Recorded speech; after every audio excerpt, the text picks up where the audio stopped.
Hey everyone, we are on week 3 of not being in school.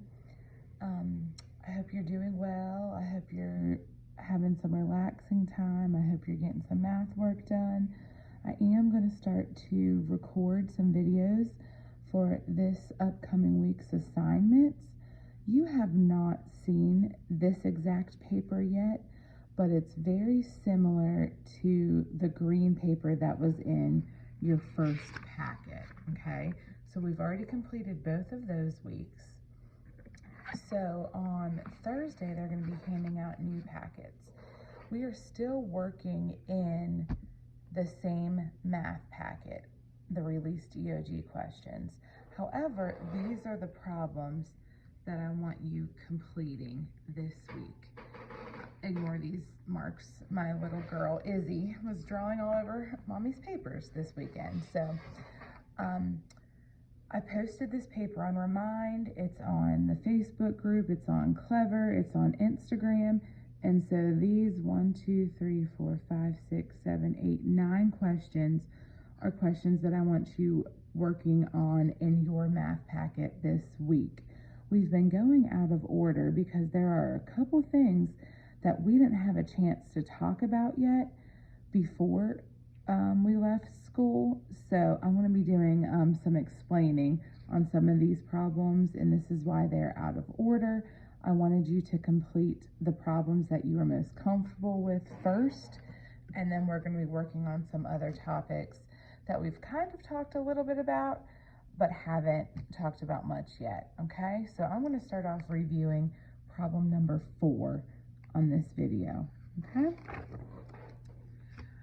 The body and head of a fox measure 19 4/5 inches, and its tail measures 10 4/5 inches. What's the total length of the fox? So we're talking about two different parts of the fox. We're talking about its body and head together.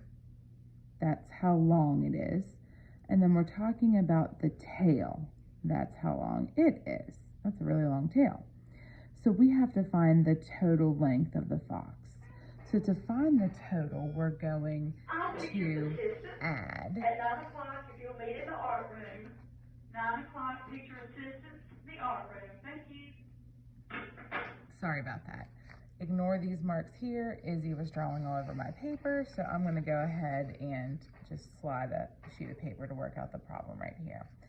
So I'm going to take 19 4/5, which we talked about right before our last day of school. That is a mixed number.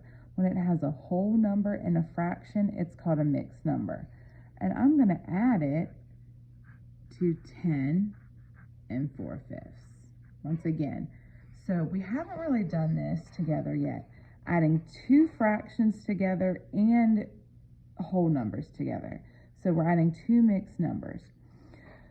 So my best advice would be to go ahead and start with your fractions. We know that 4/5 plus 4/5 equals 8/5. Okay. The problem with that answer is that it's an improper fraction. And an improper fraction, if you remember, has a larger numerator at the top and a smaller denominator on the bottom. And we'll come back to that in a second. Let's add our whole numbers. 9 plus 0 is 9. 1 plus 1 equals 2. So I get an answer of 29 8/5. But when I look at our answer choices, I see 29 3/5, 29 8/10, 30 3/5, 30 8/10. Well, I see two answer choices that I can automatically get rid of. I'm getting rid of A because we're not talking about tenths, we're talking about fifths. Same thing with C. I'm getting rid of C. We're not talking about fifths, or we're not talking about tenths, excuse me, we're talking about fifths. So my answer choice either has to be B, 30 and 3/5, or D, 29 and 3/5.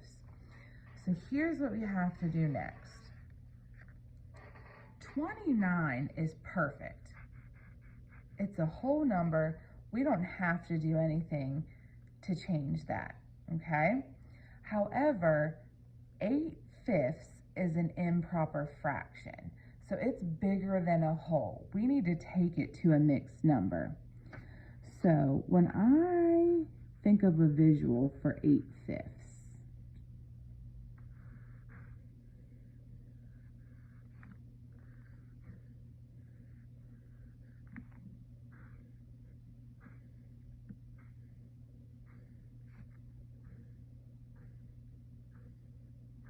okay, so I made two rectangles, 5 parts since I'm talking about fifths. If I shade in 8 pieces, 1, 2, 3, 4, 5, 6, 7, 8. So all of that shaded equals 8/5. So let me think about how many holes I have. I have 1 hole, which is 5/5, right? And 3/5 left over. So 8/5 is equivalent to the mixed number 1 and 3/5. So we need to take this and add it to our 29. So we're not using the 8/5 anymore. We changed 8/5 to 1 and 3/5. So now I want you to add 29 plus 1. So 29 plus 1 equals 30.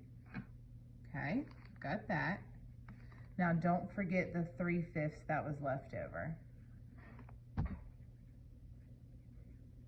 So our final answer choice is 30 and 3/5, which is B.